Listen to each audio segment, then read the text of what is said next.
Basically, how Canada is viewed throughout the world is that it's a peacekeeping nation, you know, a land of maple syrup and hockey and Molson Canadian, and that it has not committed any injustice. You know, it's just from its conception, it's been a just society, but through the power and grace of Yahweh Bahashim Yahushai, we're gonna hopefully, you know, uncover that and show you the true history of Canada. You know, the unfavored history, you know, the not well-known history that most scholars and professors and historians they're lying to in these schools, man. You know, and who we're speaking to is you Negroes, you Latinos, and you Native Americans. You know, and since the indigenous population in Canada are the so-called North American Indians, which, according to the scriptures, you are the tribe of Gad. In Hebrew, Gad, which means troop. Majority of people, they don't know or even care to know the injustices bestowed upon the North American Indians, man. Whether you be Cree, Ojibwe, Iroquois, you know, it doesn't matter. You're all the same people, man. And your brothers, the Latinos down south of the border, the Mayas, the Aztecs, the Incas, they're your brothers. The Negroes that were brought here in cargo slave ships to serve slavery, they're your brothers too. You know, so yeah, basically, through the power of Yahweh Ba'Shem Yahushai, it's time to lift this devil's skirt. You know.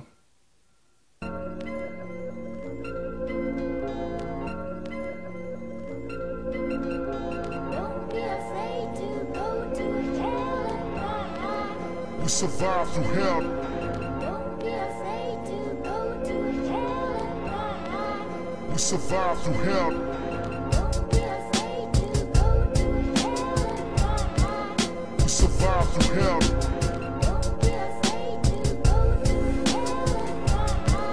We survive through hell. Tortured indigenous, quoted Leviticus, the ministers administered the fear of them into us until we were filled with rage and bitterness. And still to this day they are trying to get rid of us on the res when we searching too hard in the midst of the mess. Find the churches and bars, alcoholism and sterilization left us for dead somewhere in the wasteland, dropped in poverty, robbed of sovereignty. Early death is not an oddity on this odyssey. Walk so cautiously, learn to reject what you promised me. We fight back, then they say we're savage. Chemical warfare made us addicts. American nightmare, invasive tactics. No dream here, just pain and damage. There's generations with no education, cause dumbed down natives comfort the feds. Now it's our fault, fuck what you said. Pills and liquor don't come from the rest. Liberty and justice, the best illusions. Catch me cruising through the wrecked room. Shit, the rest is ruthless. We grew up in the third world, right here the rest are clueless. I guess we're losing, never will there ever be restitution. The next solution is revolution. Let's get moving, we gotta go and burn down this institution. Time to go and saddle up and gather the warriors. Could live like a coward, but I'd rather be glorious. I'm marching on the Washington and storming the fortresses. I'm not afraid to die, you heard what the chorus is.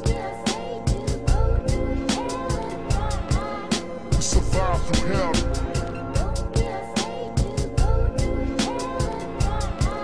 We survive through hell.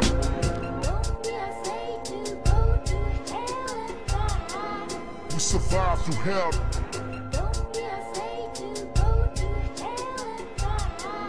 We survive through hell.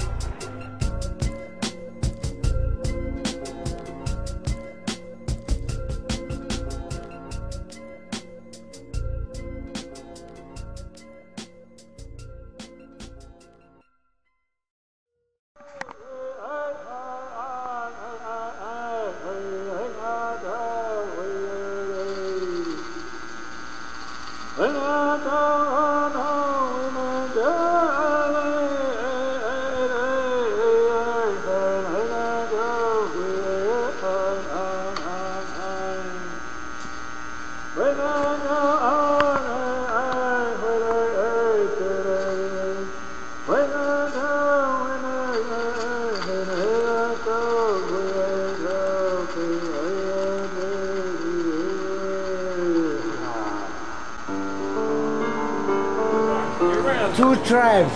We came to North America, and here you are. Get in Ruben, look at that. You said two tribes. And we know this. Hey, say that one more time. Two tribes came to North America, is that what you said? Two tribes out of Israel came out of Israel. We migrated out of Israel. We're the two lost tribes of Israel. Yep. We came to North America, became known as Native Americans. Yep. Were the Native lost Americans. tribes of Native Israel. Americans, the North American Israel. Indians and the similar Indians. The land of God. So guess what? Some of our people, they know things, but they don't want to clean up. No, they don't want to admit it. They don't want Well, to. the truth scares them. That's what happened. The strength submitted of themselves Israel. unto the righteousness of the Most High. Second Ezra 13 verse 40. Those are the 10 tribes which were carried away prisoners out of their own land in the time of Hosea the king, whom Salmanazar the king of Assyria led away captive, and he carried them over the waters, and so came they into another land. Alright, now these 10 tribes, it was basically the kingdom of Samaria in northern Israel. Alright, since you had the kingdom of Solomon, after Solomon you had the two kingdoms split, Judah being south and Ephraim or Samaria being north. Alright, and this was King Salmanazar the fifth, and this was around circa 722 BC.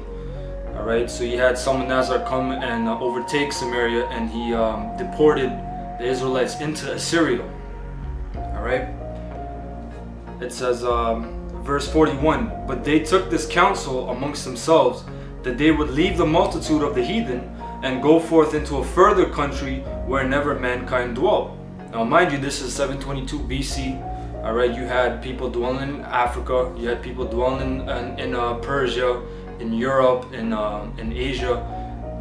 You have to use the process of elimination. Where was never mankind dwelling? On the other side of the earth. Alright, the Western Hemisphere. Alright, which today we know it as America. Alright, it says that they might there keep their statutes which they never kept in their own land, and they entered into Euphrates by the narrow passages of the river, Euphrates being in what is today known as Iraq. Alright, for the Most High then shewed signs for them and held still the flood till they were passed over.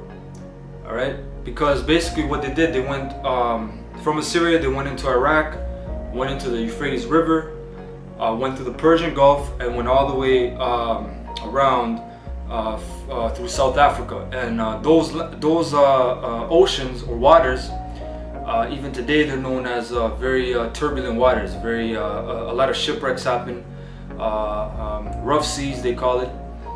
That's why the invention of the Panama Canal Zone was established, because trade routes, they wouldn't have to go through southern South Africa. Alright, the rough seas, they would just go east to west, right, to the Panama Canal Zone, and the Most High held still the floods. Alright, for through that country there was a great way to go, namely of a year and a half, and the same region is called Arsareth. Now think to yourself, if you look at a map, clearly you would understand that it does take a year and a half to sail from that part of the earth to America, which you know is America today. You have a lot of theories going on about the 10 tribes, they went into Europe or they went into Asia. It wouldn't take a year and a half to go to those places. Alright, it would take a year and a half to sail through the Euphrates River, through the Persian Gulf, going southward through South Africa, through the rough seas, and sailing across the Atlantic. Alright, that makes sense. A year and a half. In Arsareth, it says, for through that country there was a great way to go, namely of a year and a half. And the same region is called Arsareth. In Hebrew, Arsareth is Achar Ratazah, which means another land or another country. Okay, because no one dwelt on that side of the earth during that time. Right? Then dwelt they there until the latter time, which we're in the latter time now. Another word for latter time is last days. You know what that's the last days. You see the prophecies happening, the World War III, geopolitically wise, you see everything is unfolding via the scriptures, the prophecies. And now when they shall begin to come, who is this talking about? Who you know as the North American Indians, whether it's the Incas, the Aztecs, South America, Central America, the islands, or the Indians of the North America, they're brothers. All right, the so-called Negroes. All right, that were brought in cargo slave ships. All right, they were brought into America. A lot of them went to Brazil or the Caribbean islands. All right, so that's Arsareth. That's what it's talking about. That's the 10 tribes, or it was really 9 tribes, because you had Levi that stayed back there. All right, But this is what we're reading about, is how the North American Indians came to America. This is what we're reading about. They didn't come through the Bering Strait. All right, they're not Asians, because common sense would tell you they have nothing to do with the Asians. They have no cultural similarities. All right, you had a man by the name of James Adair who spent 40 years among the Indians, learning their ways. He wrote a book called The History of the North American Indians, and he himself said there's no way they could have came through the Bering Strait, and there's no way they could be Asians, because they share no similar customs. There's no customs that they share with the Asians.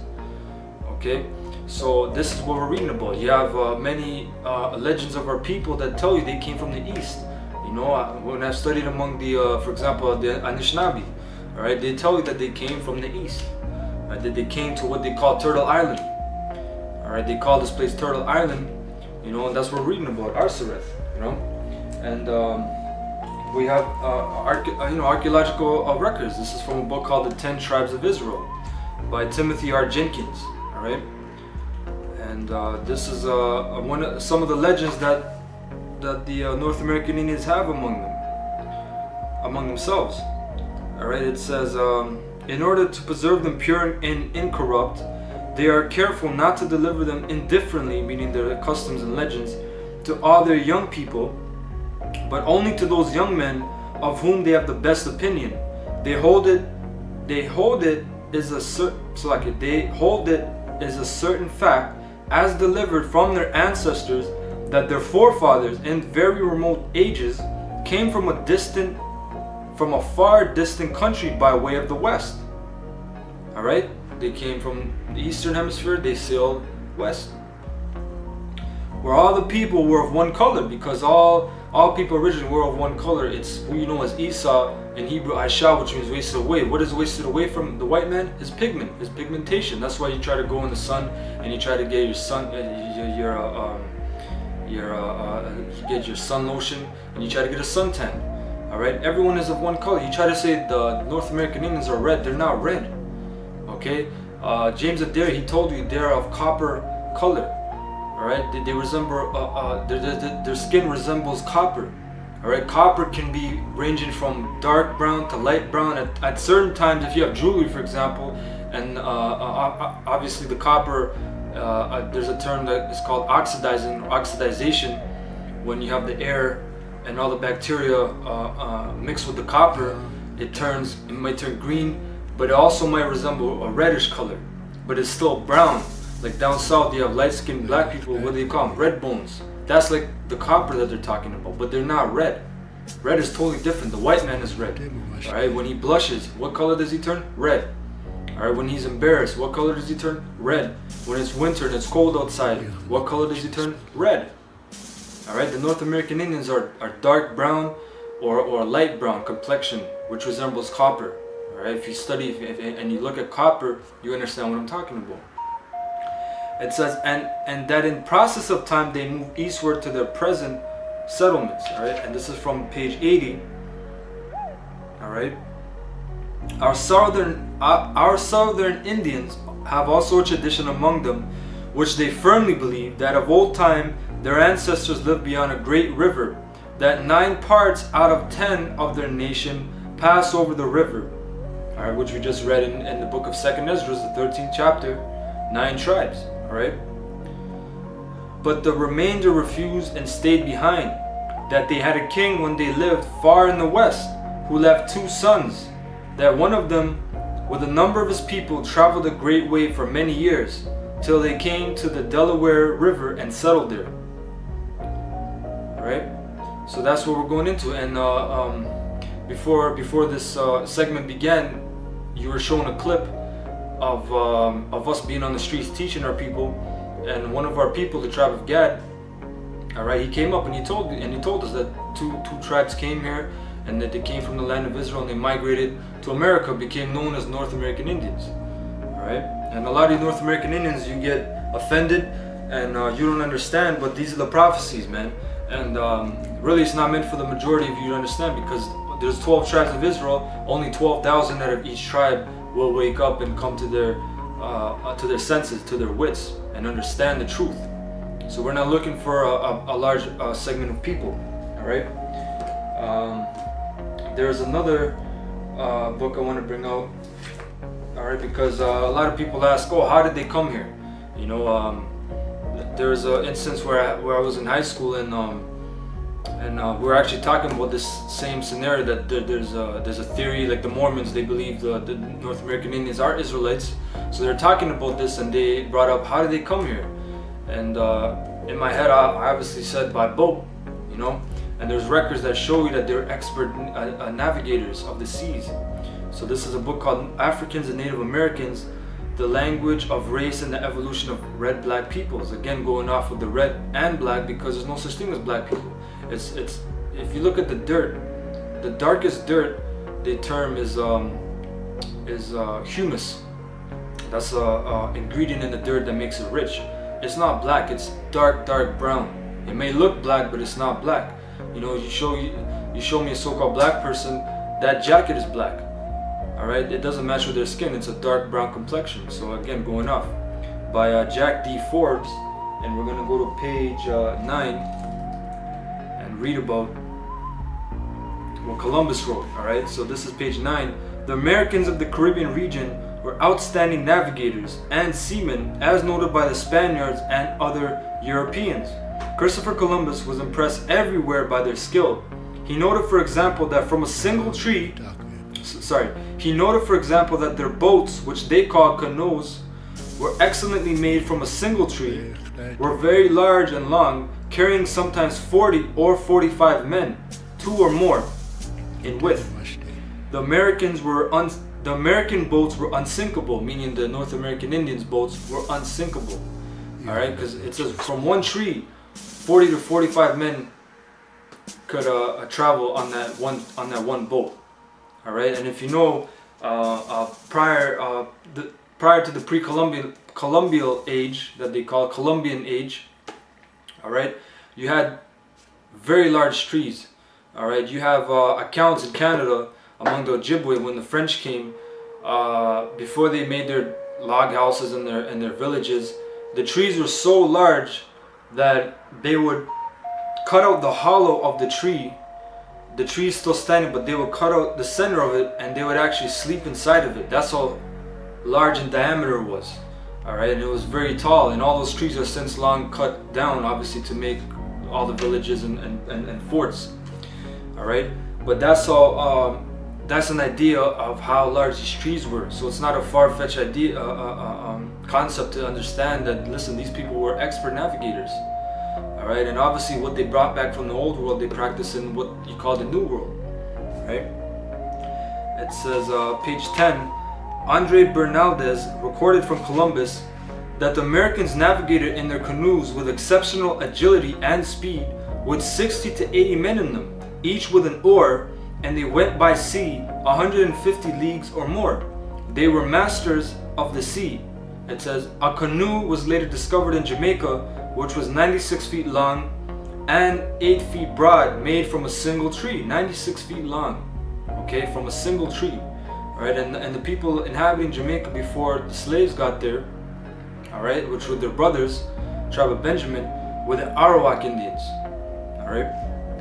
It says Columbus found that the Lucayo people of the Bahamas were not only very well acquainted with Cuba, 1.5 days away via canoe, but also knew that from Cuba it was a 10 days journey to the mainland, in brackets doubtless Mexico or South America. He also saw a boat which was 95 palms long, in which 150 persons could be contained and navigate. Others were seen which were of great workmanship and beauty, being expertly carved. A canoe was only seen being navigated successfully by one man in high winds and rough sea, showing you that when they came to the South African coast, the rough seas, it tells you the Most High held still the flood, but they could still operate under rough seas. All right. At Haiti, Columbus learned that that island or Jamaica was 10 days journey distance from the mainland, and that the people there were clothed, thus referring to Mexico or Yucatan most likely. All right, so the people were clothed. So a lot of times when you see the descriptions of the Arawak and the Tainos, you see them naked and running around butt naked and their woman. He tells you that they were clothed, man. And a lot of those depictions of the Arawak and Taino Indians that you see, they were sketched many decades after all the pure Arawak Indians were killed off. All right, because whether you know it or not, there was a great genocide on this side of the earth. All right, there was Thanksgiving is coming up next month. Few people don't even know why you're celebrating Thanksgiving. Thanksgiving commemorates the pilgrims coming, slaughtering the Indians, gaining their first harvest for winter. All right, and thanking God for killing the savages. That's what Thanksgiving is all about. Okay. It says, in another place he learned of a land 100 leagues away where gold was mined. All right, so that was the point on that, because a lot of people, they say, oh, how did they come here? You know, by what means? Obviously they sailed. They were expert navigators. Okay. Another point that I wanted to touch on is Columbus. All right, a lot of people, they don't understand Columbus. You know, they think he was just an Italian navigator from Genoa, and that he was just looking for another route to India or Asia. That wasn't the case. I'm not gonna go into the full analysis of Columbus. There's a great documentary by our elders on the identity of Columbus. But what I can tell you, basically, he was not Italian. Okay, he was a so-called Jew, a Khazar, or which today you would know him as Ashkenazi Jew. And he had access to the Vatican Library to gain maps, and he knew where he was going. A lot of his crew members, they were Moors or Israelites, and they knew where they were going. But what I would like to touch on about Columbus is that he brought Hebrew interpreters with him. Okay, and now you have to ask yourself, if he's going to India or Asia, why would he bring a Hebrew interpreter with him? Those lands, the Jews aren't dwelling there. Okay, the people that he's trading with, they don't speak Hebrew in India or Asia. So obviously he knew where he was going, and he knew that he needed a Hebrew interpreter. If you watch the movie 1492, all right, which was made in 1992, commemorating I think it was the 400th or 500th year anniversary of 1492. In the movie, in the beginning, Columbus was discussing with the friar or the priest, and he was basically telling him, how do you know for sure you can sail west? And he mentioned two guys. He said the calculations of so and so, and then he mentioned Ezra. I believe the Indies are no more than 750 leagues west of the Canary Islands. Can you be so certain? The calculations of Toscanelli, Marin de Tir, Esdras. Esdras is a Jew. Now Ezra, we read in 2nd Ezra 13 that clearly that there was another land west, a mainland, a continent, all right? And he mentioned that in the movie. If you pick up the movie, he mentioned Ezra, okay? And he was obsessed with the book of Ezra's. He read the book of Ezra's. He knew about the Apocrypha. Okay, a lot of people don't know about the Apocrypha. He knew about the Apocrypha. All right, so this is from a book called Sails of Hope, The Secret Mission of Christopher Columbus by Simon Wiesenthal, who was a so-called Jew, Ashkenazi Jew. All right, and I'm going to go to page 172. And it says, I'm going to start at 171. It is remarkable how little attention has been paid to this fact. To be sure, the name of Louis de Torres is usually included in accounts of Columbus's first voyage, and his role is given as interpreter. But very few of these accounts indicate that Torres was a baptized Jew, or give an inkling of the languages in which he was proficient. Page 172. Why did Columbus take an interpreter for Hebrew with him? Hebrew was not the language of any country in the known world. The only possible explanation must be that Columbus expected to be reaching countries in which Jews live and govern. All right, down to the next paragraph. The fact that Columbus provided himself with an interpreter of Hebrew proves that he at least hoped to encounter Hebrew-speaking people. And that's exactly, he knew he was coming to meet Israelites, so to speak. All right, he knew the Israelites dwelt here. That's why another far-fetched thing is, or a farce, a fable, so to speak, is the fact that the Indians in America, they're known as Indians because Columbus thought he was in India. That's not a valid fact. All right, the word Indian in Spanish is indios. which in meaning in, Dios means God.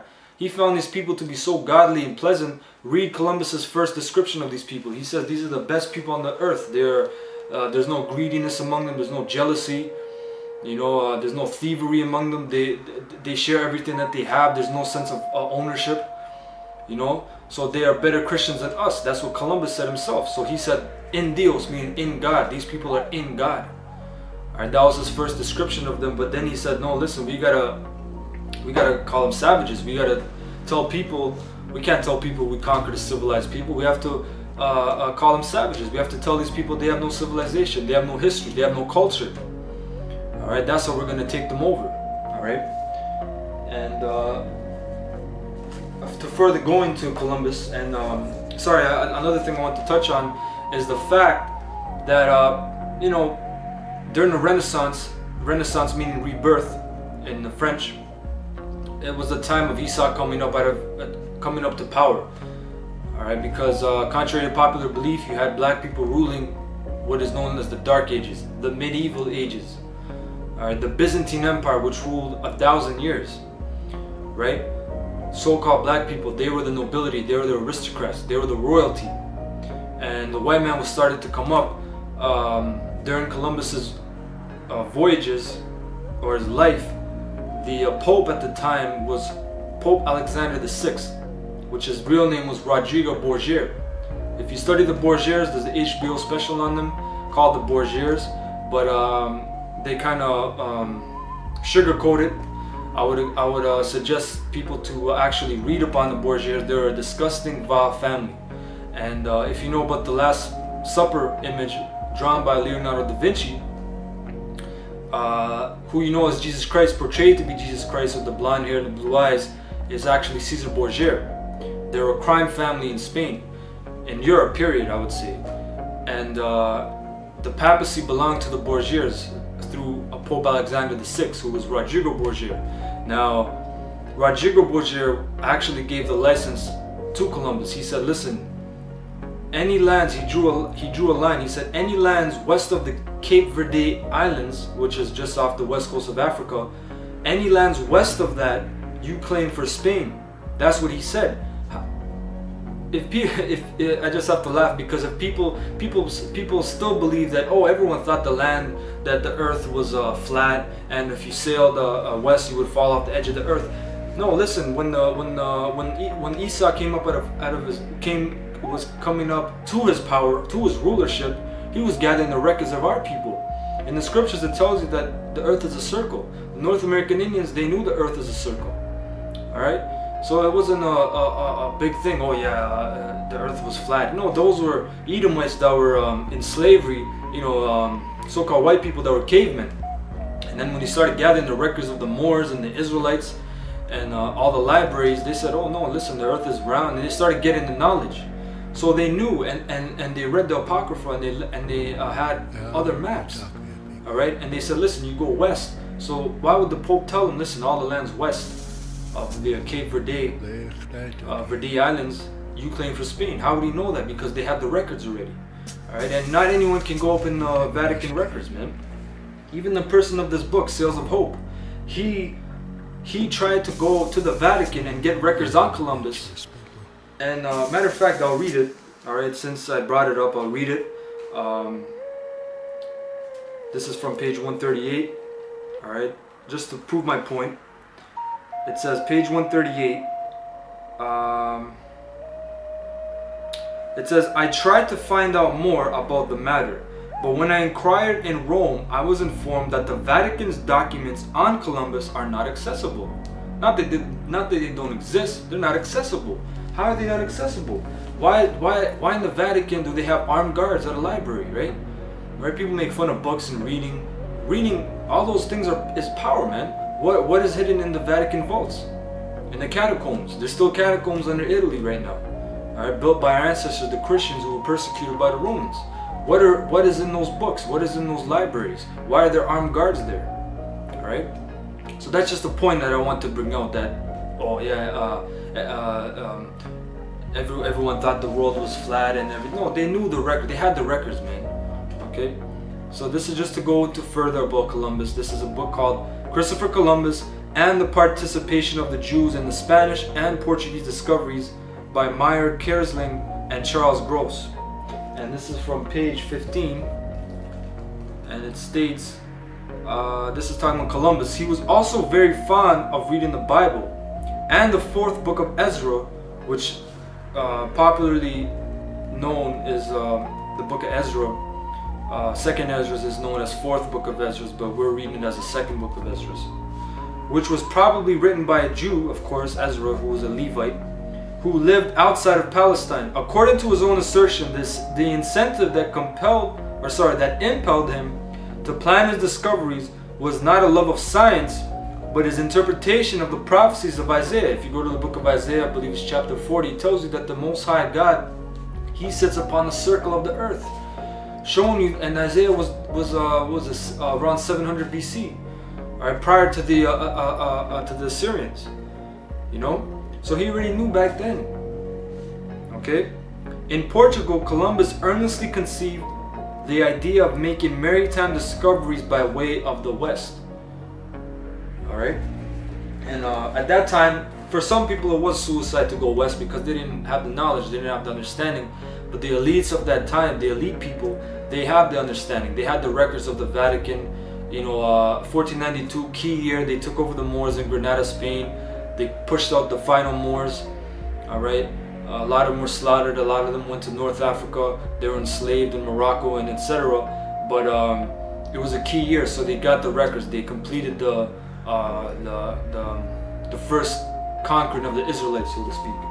Alright, and one last book to finish this chapter on Arsareth, alright, is a book called Origins of the American Indians, European Concepts, 1492 to 1729, by Lee Eldridge Huddleston.